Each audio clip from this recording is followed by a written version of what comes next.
The premium compact SUV market has a new player, the all-new Audi Q2. And there's been a lot of hype surrounding this car, Steve. That's right, Danny. It's aimed at a younger, hipper crowd. We're testing the 1.4 litre petrol, so let's see what it's like.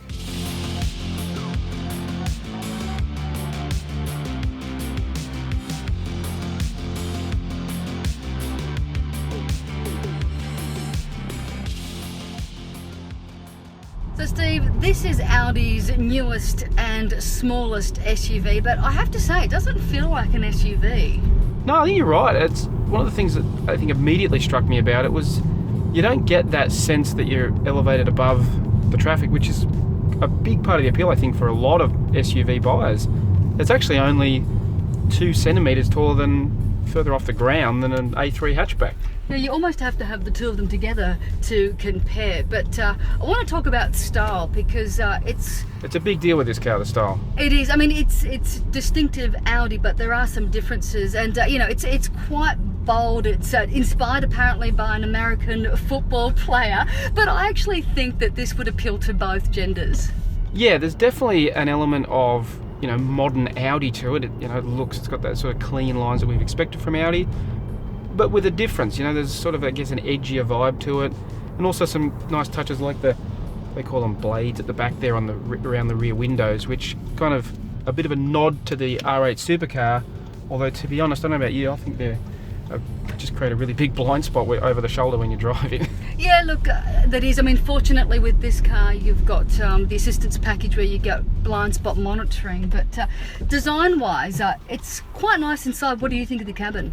Yeah, again, it got that, you know, typical modern Audi touch. These, you know, round dials that have the, you know, sort of almost the jet fighter sort of finish to them. But the really cool thing for me is the new inlay, this backlit LED inlay, which is again an option, of course, because it's like all modern luxury cars, but it's really cool. You can change the color and it sort of comes through at night. It's a really cool effect. Yeah, it's quite nice, and you can see that it is targeting that younger market. And I've seen some cars where they do have that ambient lighting and it almost looks a bit naff, but Audi's pulled this one off well. Some of the plastics are a little bit cheap, but the finish is still good. The pop-up screen looks a little bit clunky, but overall, it's a nice car. You've got the seats, which are really comfortable, leather.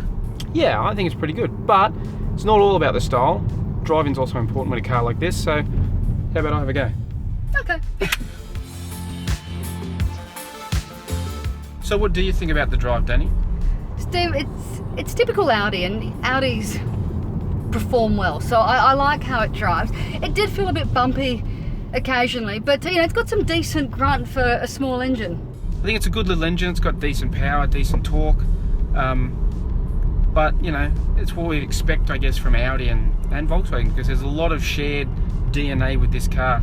It feels, I've said it a bit, but it feels like, you know, a typical modern Audi. It doesn't, you know, not in a bad way, because I think they all drive pretty well, but there's a certain familiarity because underneath it's the same basic underpinnings as you find in the A3 or Volkswagen Golf or Volkswagen Tiguan.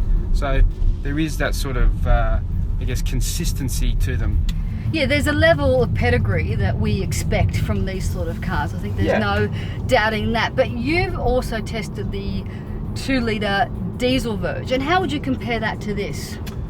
Yeah, look, see, mostly in SUVs you sort of want the diesel, you know, particularly bigger ones, because you get a bit more pulling power. But to be honest, actually I think I prefer to drive the petrol. It just feels a bit zippier and I guess suits the character of the car a bit better. Speaking of the character of the car, this one with the assistance package is almost 50 grand.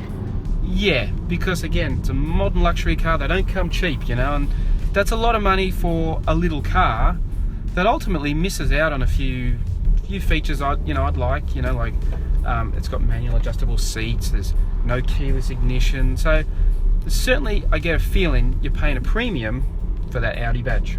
Definitely, because you do kind of expect for 50 grand that you are going to at least not have to put your key in the ignition. But look, overall it is a great car. You are paying for a brand. With this particular car here, we get the assistance package, so you get high-speed automatic emergency braking, blind spot detection, which is actually, I think, important here, and typical things like lane assist, lane departure, and even automatic parking. Yeah, it's definitely got plenty of gear on it once you start ticking a few boxes.